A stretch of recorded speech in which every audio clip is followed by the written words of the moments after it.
성경 말씀 열왕기상 19장 9절에서 14절입니다. 열왕기상 19장 9절에서 14절 말씀을 제가 봉독하겠습니다. 엘리야가 그곳 굴에 들어가 거기서 머물더니 여호와의 말씀이 그에게 임하여 이르시되 엘리야야 내가 어찌하여 여기 있느냐. 그가 대답하되 내가 만군의 하나님 여호와께 열심히 유별하오니 이는 이스라엘 자손이 주의 언약을 버리고 주의 제단을 헐며 칼로 주의 선지자들을 죽였음이오며 오직 나만 남았거늘 그들이 내 생명을 찾아 빼앗으려 하나이다. 여호와께서 이르시되 너는 나가서 여호와 앞에서 산에 서라 하시더니 여호와께서 지나가시는데 여호와 앞에 크고 강한 바람이 산을 가르고 바위를 부수나 바람 가운데에 여호와께서 계시지 아니하며 바람 후에 지진이 있으나 지진 가운데에도 여호와께서 계시지 아니하며 또 지진 후에 불이 있으나 불 가운데에도 여호와께서 계시지 아니하더니 불 후에 세미한 소리가 있는지라. 엘리야가 듣고 겉옷으로 얼굴을 가리고 나가 굴 어귀에 섬에 소리가 그에게 임하여 이르시되 엘리야야 내가 어찌하여 여기 있느냐. 그가 대답하되 내가 만군의 하나님 여호와께 열심히 유별하오니 이는 이스라엘 자손이 주의 언약을 버리고 주의 제단을 헐며 칼로 주의 선지자들을 죽였음이오며 오직 나만 남았거늘 그들이 내 생명을 찾아 빼앗으려 하나이다. 아멘.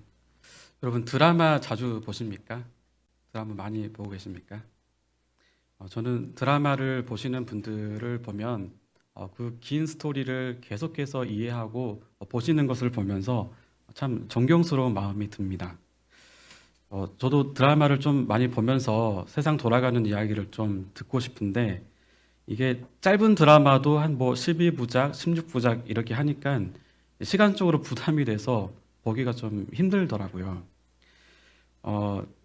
드라마 이야기가 나와서 그러는데 우리 3월 말부터 우리 윤혜영 지사님이 11 드라마에 지금 출연하고 계시거든요. 많이 좀 시청해 줬으면 좋겠고요.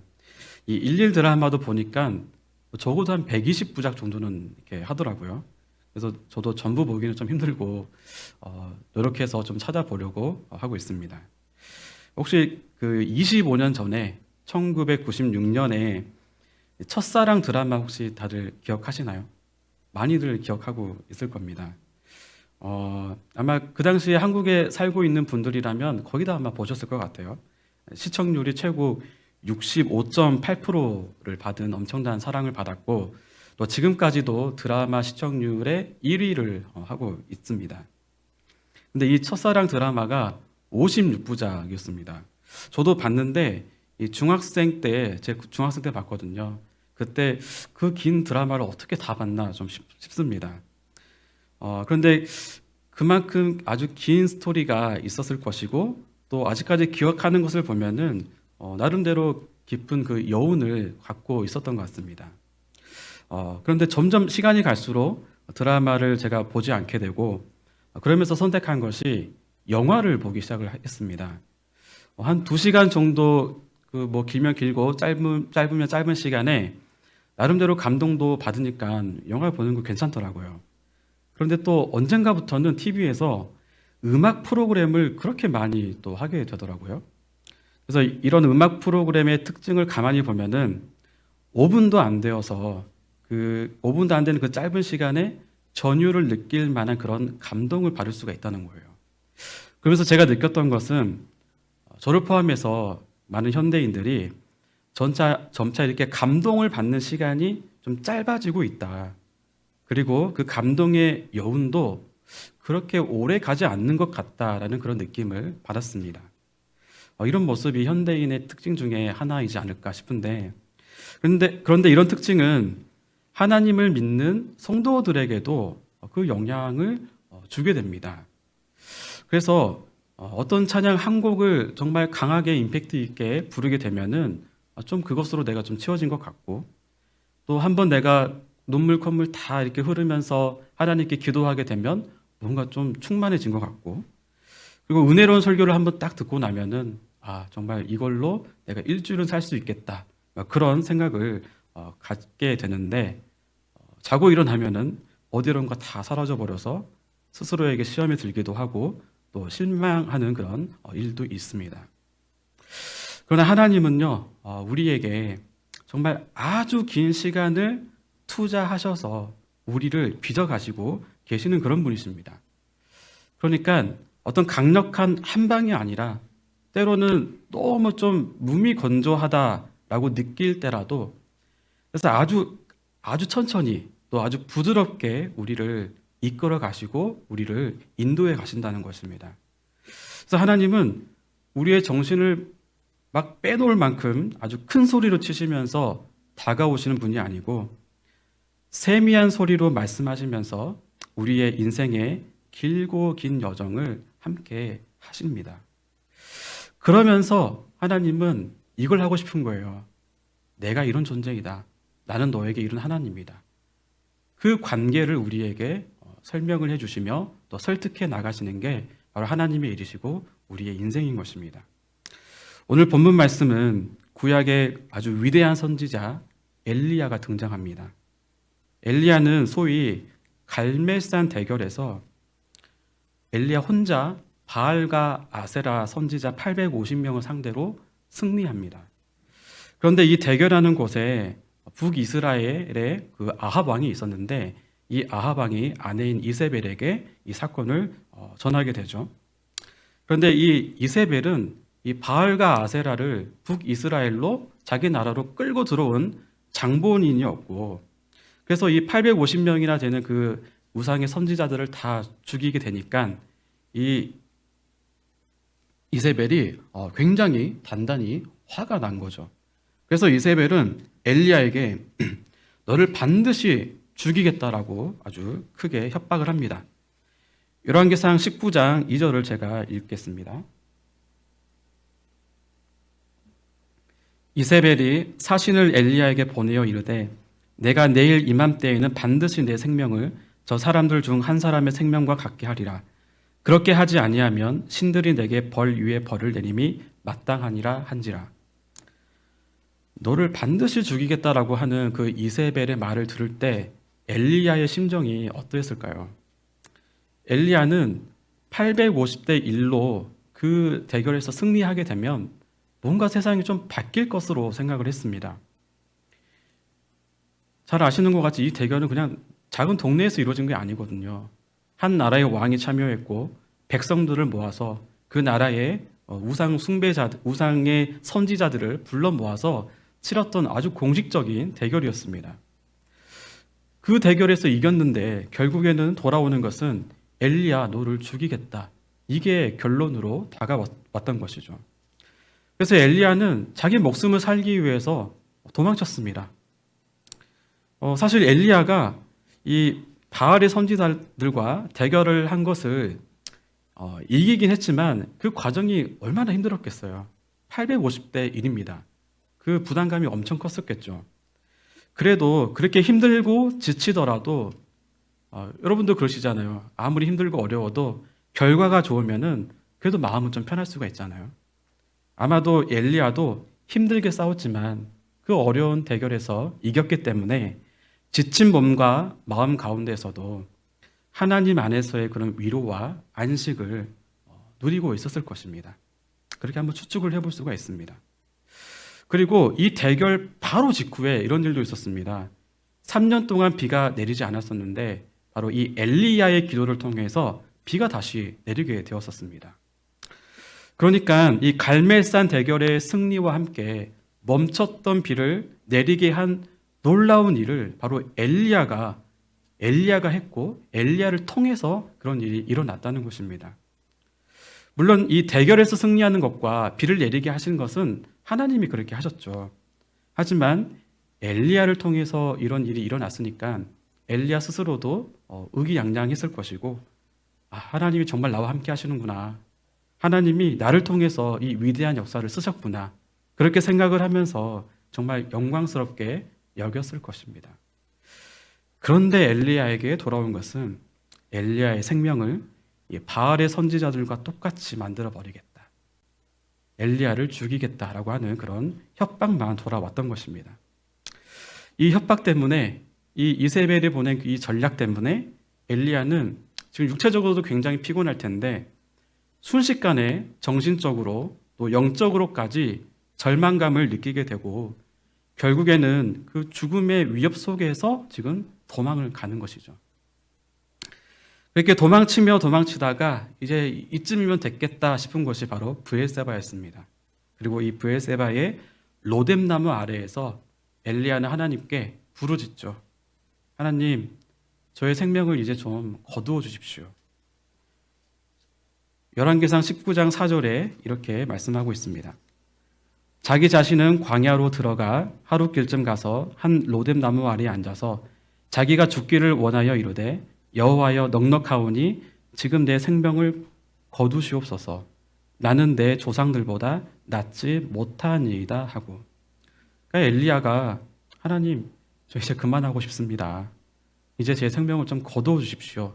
라고 지금 하나님께 요청을 한 것입니다.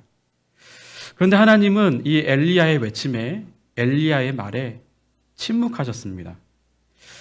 엘리야는 하나님께서 자기의 그 외침에 대해서 정말 침묵하시는 거구나, 듣는 척도 안 하는 거구나 라고 생각을 했을 것 같습니다. 그런데 하나님은 사실 다 듣고 계시죠. 하지만 엘리야가 원하는 대로 그 요청을 그대로 들어주지 않으셨습니다. 왜냐하면 엘리야의 뜻이 하나님의 뜻과 달랐기 때문입니다. 엘리야의 부르짖음을 엘리야가 그렇게 부르짖는 것을 들은 하나님께서는 엘리야가 원하는 대로 그렇게 응답을 하신 게 아니고 천사를 통해서 엘리야에게 떡과 물을 보내주셨습니다. 열왕기상 19장 5절에서 8절을 제가 읽어보겠습니다. 로뎀나무 아래에 누워 자더니 천사가 그를 어루만지며 그에게 이르되 일어나서 먹으라 하는지라. 본즉 머리맡에 숯불에 구운 떡과 한 병 물이 있더라. 이에 먹고 마시고 다시 누웠더니 여호와의 천사가 또 다시 와서 어루만지며 이르되 일어나 먹으라. 내가 갈 길을 다 가지 못할까 하노라 하는지라. 이에 일어나 먹고 마시고 그 음식물의 힘을 의지하여 40주 40야를 가서 하나님의 산 호렙에 이르니라. 6절 말씀에 보면은 엘리야가 천사를 통해 보내주신 그 음식을 먹습니다. 그런데 그걸로 다 회복이 안 돼서 다시 아마 지쳤겠죠. 지쳐서 누워버립니다. 그런데 하나님은 포기하지 않으십니다. 7절 말씀에 보니 하나님은 또 천사를 보내셔서 이번에는 엘리야를 어루만져 주시면서 먹을 것을 주셨습니다. 사실 엘리야가 제 생명을 거두어 주세요라고 이렇게 하나님께 요청한 것은 엘리야가 무슨 하나님이 주신 생명을 가볍게 여기거나 멸시하거나 뭐 이런 말씀 죄송하지만 자살하고 싶어서 그런 의도는 아니었습니다. 엘리야의 말의 의도는 이거죠. 하나님, 저 이 정도면 충분히 했습니다. 열심히 했습니다. 할 만큼 했습니다. 이제 좀 그만하면 안 되겠습니까? 이렇게 하나님께 말씀을 드린 거죠. 쉽게 말하면 엘리야가 하나님께 사직서를 제출한 겁니다. 하지만 하나님은 이 엘리야의 사직서를 윤허하지 않으셨다. 허락하지 않으셨죠. 그 세종대왕 잘 아시잖아요. 이 세종대왕이 신하들의 그 사직서를 그렇게 싫어했다고 합니다. 그래서 특히 황희정승에게 아주 혹독하게 사직서를 윤허하지 않았다, 허락하지 않았다라고 하는데 그 황희는 세종보다 34살이 더 많은 그런 사람이었습니다. 근데 이 세종대왕이 거의 죽을 때까지 이 황희정승이 87세가 될 때까지 놓아주지 않고 이 황희정승에게 일을 시켰다고 해요. 굉장히 많이 부려먹었죠. 그러니까 이 세종대왕이 왕이 죽어야지만 사직을 할 수 있는 그 정도의 수준이었던 거죠. 근데 하나님도 만만치 않으신 것 같습니다. 하나님이 시키시는 일이 있으면, 다시 말해서 하나님이 우리에게 사명을 주시면 무서울 정도로 하나님이 그 사명을 마치도록 우리를 밀어붙이십니다. 그리고 그런 환경들을 만들어 가십니다. 하나님은 천사를 통해서 엘리야에게 그래 이제 좀 그만 쉬어라 이렇게 말씀하지 않고 잘 어루만지시고 달래시고 먹을 것을 주시고 난 다음에 자 이제 너 갈 길 가야지 라고 이렇게 무섭게 말씀을 하십니다. 아주 얄짤없습니다. 하나님은 한 번 사명을 주시면 그것을 우리를 통해 이루시기까지 끝까지 하시는 분이십니다. 근데 또 이 엘리야는 착해서 하나님께서 그렇게 하시면, 말씀하시면 그 뜻을 따라서 또 꾸역꾸역 여호와의 산인 그 호렙산까지 가게 되었습니다. 하나님께서 오래전에 모세를 만나 주셨던 바로 그 산이거든요. 그 호렙산에 엘리야가 도착을 했습니다. 엘리야가 그곳까지 갔다라고 말할 수도 있지만 사실은 하나님이 그곳까지 불러주신 거죠. 왜냐하면 바로 이곳에서 사실 엘리야의 마음속에 응어리진 게 있었거든요. 그 응어리진 부분을 하나님이 엘리야와 대화를 하셔야 되기 때문에 바로 이곳까지, 아주 의미심장한 곳까지 부르셨던 것입니다. 그래서 하나님은 호렙산에 있는 어느 굴에 있는 엘리야에게 엘리야야 내가 어찌하여 여기 있느냐라고 말씀하시면서 대화를 걸어오시고 말씀을 걸어오셨습니다. 네, 여러분, 사실 하나님께서 엘리야와 그동안 계속 뭔가 말씀을 하신 것 같잖아요. 그런데 지금 하나님이 엘리야에게 말씀을 걸어오신 것은요, 좀 오랜 시간이 지나서야 하나님이 지금 대화를 걸어오시는 겁니다. 하나님이 사실은 좀 오랜 시간 동안 엘리야에게 침묵하셨습니다. 시간이 좀 충분하지 않아서 제가 성경 구절은 찾지 않겠는데, 엘리야가 처음에 등장할 때 엘리야와 하나님의 관계가 어떠했냐면요, 엘리야는 하나님께서 하신 말씀을 듣고 그 말씀대로 아합이라는 그 절대 권력 앞에 가가지고 하나님이 비를 내리지 않게 할 것이다, 그 말은 북이스라엘 망하게 할 것이다, 뭐 그런 뜻과도 생각할 수가 있는데, 그런 강력한 말을 하나님의 말씀을 듣고 했었습니다. 그리고 나서 하나님이 그리 시냇가에 가서 숨어라 라고 말씀을 하시니까 그 말씀을 듣고 시냇가에 가서 숨었습니다. 그리고 하나님께서 그 엘리야를 보호해 주셨죠. 그리고 나서 또다시 이제는 아합에게 가서 보이라 라고 하나님이 말씀하시니까 그 말씀에 순종해서 다시 그 아합에게 나아가서 보였던 것입니다. 다시 말해서 엘리야는 계속해서 하나님의 음성을 들으면서 또 하나님과 교제하면서 하나님의 말씀대로 행동했던 그런 사람이었습니다. 그런데 그 마지막 아합에게 보이라 라고 한 그 이후부터는요, 성경을 자세히 보시면 갈멜산에서 대결을 할 때에도 하나님이 말씀은 하지 않으셨어요. 그리고 이세벨의 그 죽음의 위협 속에서 도망갈 때에도 하나님이 나타나셔서 뭔가 말씀을 하지 않으셨습니다. 그리고 여기 지금 호렙산에 도착했는데, 이 호렙산에 도착해서야, 그때서야 하나님께서 엘리야야 너가 어찌하여 여기 있느냐 라고 그렇게 말씀을 걸어오셨던 거거든요. 물론 하나님은 엘리야와 함께 계속 일을 하셨습니다. 갈멜산 대결에서 엘리야의 기도에 응답하셔서 불을 내리셨죠. 그리고 엘리야의 기도를 들으시고 다시 비를 내리셨습니다. 하나님은 언제나 엘리야와 함께 하셨습니다. 그리고 엘리야를 통해서 하나님은 하나님의 능력을 계속해서 보여주셨습니다. 그런데요, 엘리야가 하나님의 일을 하고 있다고 해서 그것 그대로가 엘리야가 하나님의 뜻대로 했다라고 그냥 성립할 수는 없는 것입니다. 우리가 하나님의 일을 할 때에도 마찬가지예요. 하나님은 여러분과 언제나 함께 하실 것입니다. 여러분 안에 성령님께서 여러분과 한순간도 떼지 않으시고 여러분과 함께 하실 것입니다. 그래서 하나님이 함께 하시기 때문에 하나님의 살아서 우리와 함께 하신다는 것을 어떤 외적인 사건을 통해서 우리에게 역사하실 때가 있으세요. 하지만 그렇다고 해서 하나님이 나에게 그런 외적인 사건을 통해서 일을 하신다고 해서 그것 자체가 내가 하나님의 뜻 안에 항상 있는 거다, 그렇게 기계적으로 연결시킬 수는 없다는 것이죠. 우리 교회가 지금 예배당을 건축하고 있습니다. 우리는 그동안 정말 오랜 기간 동안 매 순간마다 하나님께서 기적적으로 역사하는 일들을 참 많이 경험했습니다.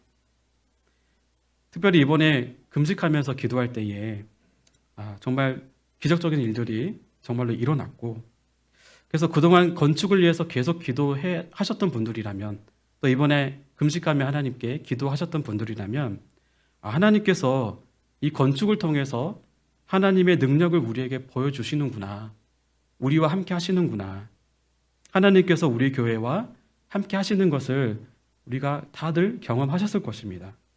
그런데 그렇게 우리가 외적으로 외면적으로 그런 기적과 같은 일을 체험했다라고 하더라도 그것 자체가 기계적으로 우리가 하나님 뜻 안에 그냥 있다라고 그렇게 결론 지을 수는 없다는 것입니다. 사실 이렇게 외적으로 일어난 사건을 가지고 하나님과의 나의 관계를 뭔가 결부시키려고 한다고 하면은 오히려 그것이 하나님과의 관계에 더 위험이 될 수가 있어요. 중요한 것은 이것입니다. 이런 외적인 기적이 일어날 때 그 외적인 기적 자체가 우리의 관심거리가 아니라 하나님의 관심이 아니라 그 일이 일어날 때 하나님과 내가 어떤 관계였냐, 이게 사실 하나님께서 집중해서 보시는 관점이에요.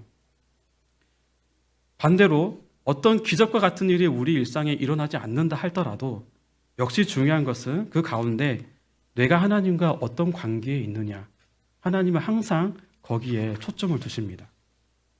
엘리야를 보시면 외적으로 승리했습니다. 그리고 엘리야 스스로가 그 승리에 대한 기대를 했습니다. 세상이 바뀔 거라고 생각을 했죠. 그런데 하나님은 엘리야가 생각하기를 하나님이 도대체 뭘 하시는지, 세상에 아무런 변화도 없고 오히려 본인의 생명만 위협을 받고 있는 그런 환경이 찾아왔잖아요.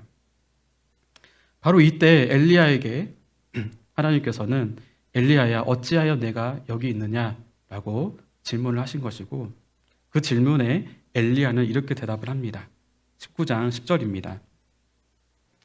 그가 대답하되 내가 만군의 하나님 여호와께 열심히 유별하오니 이는 이스라엘 자손이 주의 언약을 버리고 주의 제단을 헐며 칼로 주의 선지자들을 죽였음이오며 오직 나만 남았거늘 그들이 내 생명을 찾아 빼앗으려 하나이다. 엘리야가 지금 이런 식으로 말을 하는 거예요. 하나님, 그동안 뭘 하시다가 이제서야 나타나신 겁니까? 저 열심히 했잖아요. 누구보다도 열심히 하나님을 위해서 일을 했습니다. 도대체 갈멜산 대결에서 그 대결에서 왜 승리하게 하셨습니까? 제가 이렇게 열심히 해서 또 하나님께서 그렇게 승리하게 하셨다면 하나님도 좀 맞장구를 쳐주셔서 이 세상이 좀 변하게 해야 되는 거 아닙니까? 그 일이 잘 성사되게 해야 되는 거 아닙니까? 근데 이게 뭡니까? 백성들은 또다시 우상을 섬기러 돌아갔고 주님을 배반하고 주님의 선지자들을 죽이려 하고 지금 저만 남았습니다. 근데 저도 지금 죽게 되었습니다. 이렇게 그동안 응어리져 있던 불만을 지금 하나님께 토로하고 있는 것입니다. 근데 하나님은 우리의 생각과 정말 다르신 분입니다. 그 욥이 이해할 수 없는 하나님께 항변할 때에 욥에게 하나님이 지으신 자연을 보여주시면서 하나님이 어떤 분이시고 또 사람이 어떤 존재인지를 알려주셨잖아요. 그것처럼 하나님은 이 엘리야에게 엘리야가 듣고 싶은 그런 시원한 답변을 주는 게 아니라 하나님이 어떤 분이신지에 대한 아주 본질적인 대답을 오늘 본문에서 말씀을 해주고 있습니다. 열왕기상 19장 11절에서 12절 말씀을 제가 읽겠습니다. 여호와께서 이르시되 너는 나가서 여호와 앞에서 산에 서라 하시더니 여호와께서 지나가시는데 여호와 앞에 크고 강한 바람이 산을 가르고 바위를 부수나 바람 가운데에 여호와께서 계시지 아니하며 바람 후에 지진이 있으나 지진 가운데에도 여호와께서 계시지 아니하며 또 지진 후에 불이 있으나 불 가운데에도 여호와께서 계시지 아니하더니 불 후에 세미한 소리가 있는지라. 하나님은 지금 엘리야 앞에 아주 크고 강한 바람, 산을 가르고 바위를 부술 만한 그런 바람을 보여주셨습니다. 여러분 그런 바람 본 적 있으십니까? 그리고 아주 강력한 지진이 일어나는 것도 엘리야에게 보이셨습니다. 그리고 불까지 엘리야에게 보여주셨습니다. 그런데 이렇게 강력한 자연현상, 이런 것을 보면 여러분 어떤 것을 느끼십니까? 두렵잖아요. 사람에게 두려움을 주는 것입니다.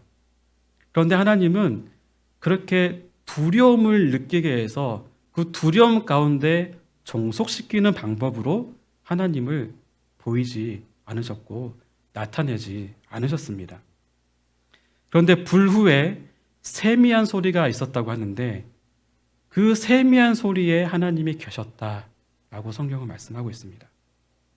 바로 세미하게 말씀하시는 하나님의 음성을 엘리야가 듣고 그 음성을 듣는 중에 하나님을 보고자 했으나 그 거룩하신 하나님을 봤다가는 그가 생명을 잃을 수 있으니 겉옷으로 자기의 얼굴을 가린 것입니다. 이게 무슨 뜻일까요? 엘리야가 이 바알의 제사장들과 대결을 할 때에 하나님께 이렇게 기도했습니다. 열왕기상 18장 37절을 제가 읽겠습니다.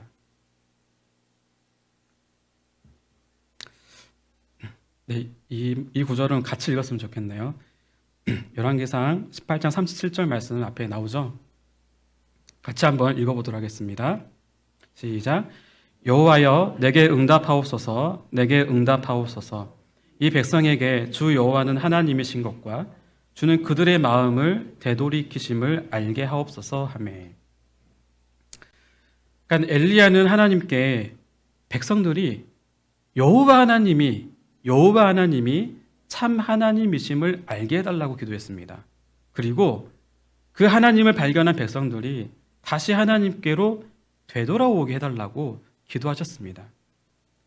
그런데 이 백성의 마음을 돌이키는 것, 이 백성들의 마음이 하나님께로 다시 가는 것, 여러분의 마음이 하나님께로 다시 돌려지는 것, 이 백성들의 마음을 항복시키는 방법에 있어서 하나님의 생각과 엘리야의 생각은 굉장히 달랐습니다.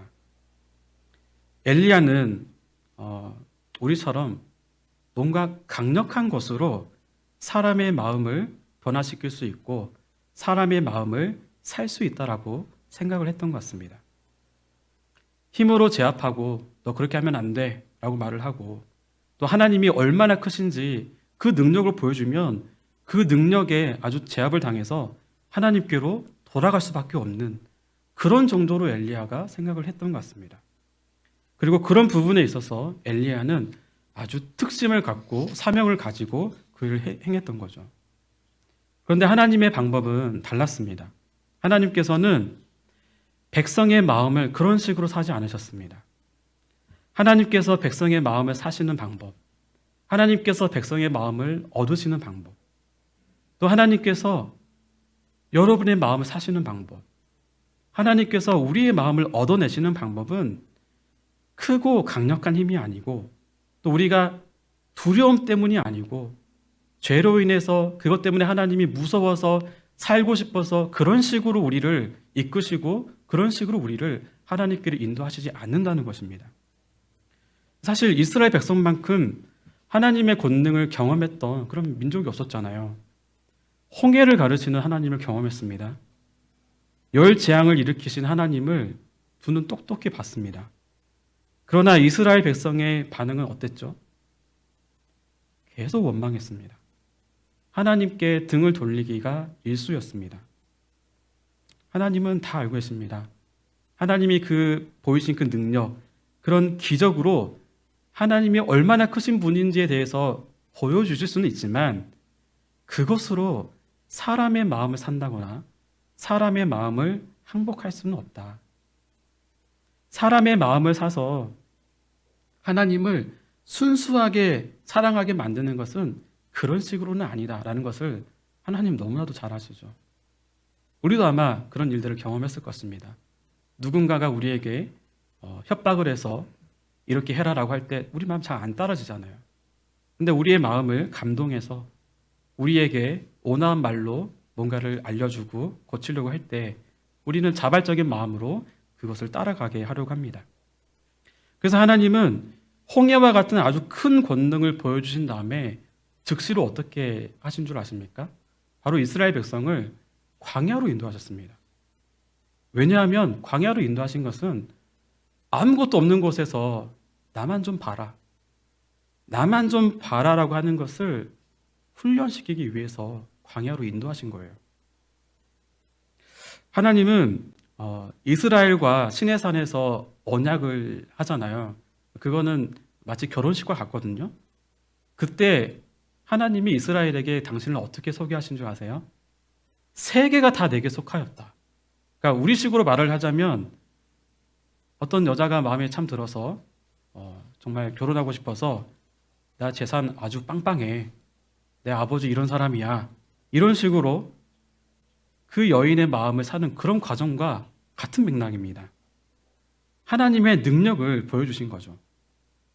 그런데 만일 어떤 커플이 서로 사랑하는 마음도 있고 또 서로의 어떤 재력이나 학력이나 미모 이런 것들 외적으로 갖춘 것들을 다 보고 마음이 맞아서 결혼을 했는데 같이 살다 보니까 돈도 잃어버리게 되고 건강도 잃게 되고 미모도 사라지게 되고 그래서 서로 떠나게 된다면 그걸 사랑이라고 할 수가 있겠습니까?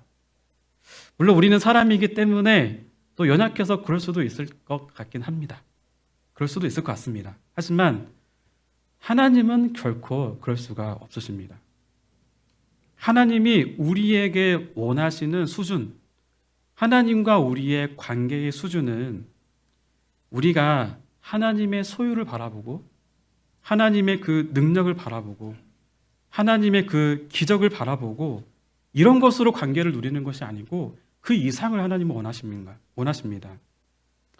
만약 우리가 하나님으로부터 오는 그런 능력에만 우리가 초점이 맞춰져 있다면 또 만약 우리가 하나님을 믿어서 내 인생이 뭔가 풀릴 것만 같고 그런 것에만 우리의 초점이 맞춰져 있다면 하나님은요 우리에게 주시려고 했던 투성 가득한 선물을 어쩌면 잠깐 내려놓고 아니면 과감하게 버리실 수도 있습니다.